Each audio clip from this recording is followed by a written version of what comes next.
I'm Kinvara Balfour and I'm an executive producer on McQueen. Well, for me, no one's actually managed to make a documentary about Alexander McQueen, and I know a lot of people have tried.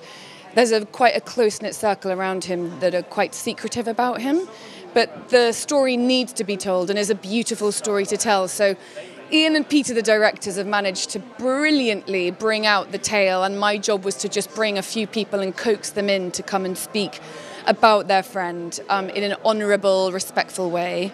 And also there are some clothes that show at the end of the film with a friend of mine who's a big collector in LA.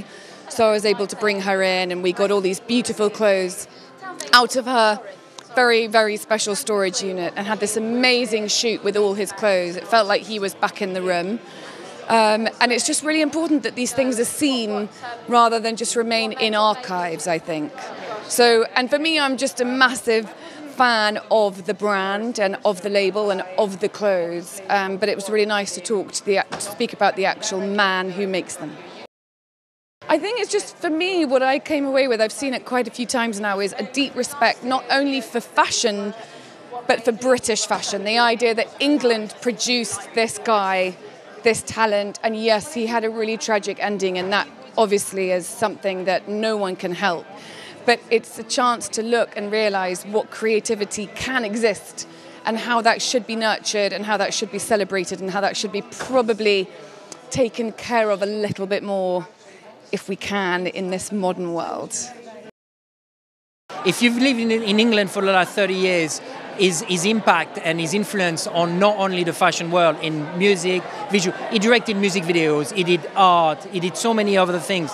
And I think he collaborated with so many other people and he included so many other mediums within his own work that I think he just crossed over so many arts and creative formats that right now, and even before, I think it was a story worth telling, and it just has a really strong impact and influence on people. I think as well, his story of rags to riches is a very special story, and I think he echoes with a lot of people. You know, it's a very positive message that you can come from not much, and really, with hard work and true creativity, etc., you can reach the height of your industry.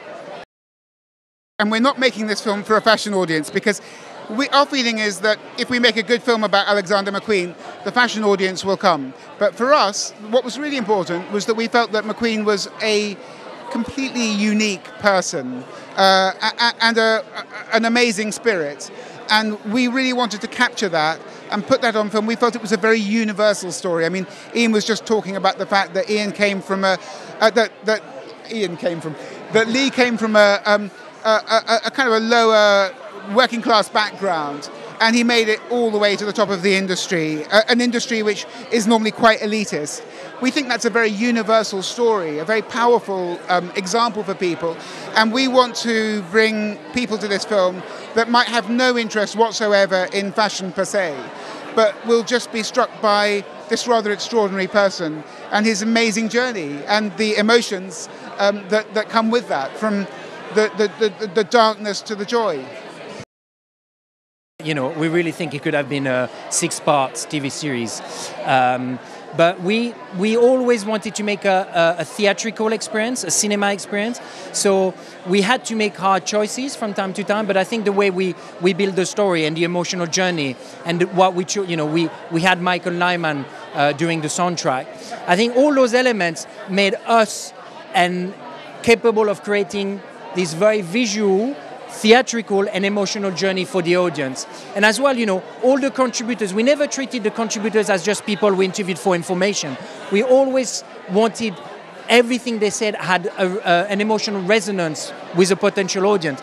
So we introduce all our characters and let them go away. They become almost like characters in a movie. We always wanted to make a movie, and I think we always said to ourselves, it should be emotion over information. Never, you know, a lot of documentaries is about telling all the details and all the history. We miss some elements, and we have people say, oh, you missed that part and stuff. For us, it doesn't really matter. As long as we manage to take an audience from the beginning of the story and take them till the end and have them feeling and laughing and enjoying and crying at part, that was what we were trying to achieve. You know, it's a classical film structure in a way, and McQueen always said, if you want to know me, look at my work, look at my shows. Shows were very autobiographical. And so we felt that if we took a handful of those shows and made those the sort of like the anchors around which we told his life story, that we would have something that would fit perfectly within a 90 to 110 minute film. So that's what we were going for. It's important to celebrate Lee's work, because it's not really about his life, it's about his work, because it was essential at the time, but it will be for many years to come. I think he still inspires many fashion designers and students, and he was absolutely unique. He was a unique talent. And as every great talent, he had demons and flaws, and we know I ended. Well, I think innovation is the word. I mean, he took risks, he went places where probably only he did. And someone, I don't remember who, said that Lee was at his best as a designer when he was unhappy, which is very sad to say, but the collection he did when he was in a good place were not as extraordinary. So for him, this ability to go in the darkest place of his soul and find some incredible and unique creativity was probably the best, but it's sad. It's sad because it means he wasn't well.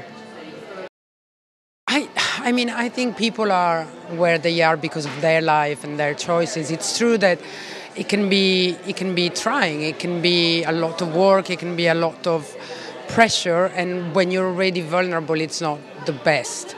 But I don't think it's the fashion industry's fault completely. So he was really doing something fresh and new. You know what I mean? It's kind of like he gave emotion to fashion, and that's not a very easy thing to do. You know, I remember like people coming to see his shows, and people was crying, people was laughing, people left with an emotion, and I think that was his biggest contribution to fashion. Well, he will be like taking the piece out of me tonight, you know, because it was like we had this, you know, this really tight friendship. But I'm sure he'll be really happy of the result and that we are contributing on this movie. Lee was an amazing person. He came from virtually nothing. He was tenacious in what he wanted to do, become a fashion designer. And this will give inspiration, hope to young people that if you want something badly in life, go for it. You know, and that's what I think this film will bring, and a celebration of Lee's life. Tonight is a celebration for his friends and family. What you get, even if you didn't know Lee or don't know much about fashion, is that warmth that he had and that sense of humour. And people, he was a very likeable person in general and a real charisma about him. He had a vulnerability about him as well. So I worked with Lee for 6 years, Alexander McQueen, and that childlike vulnerability, you just want to protect him, you know, and a lot of people who were close to him and worked with him sensed that as well, you know. So but overall, it's really a celebration. I'm looking forward to just seeing him again, hearing his sense of humour and experiencing it all.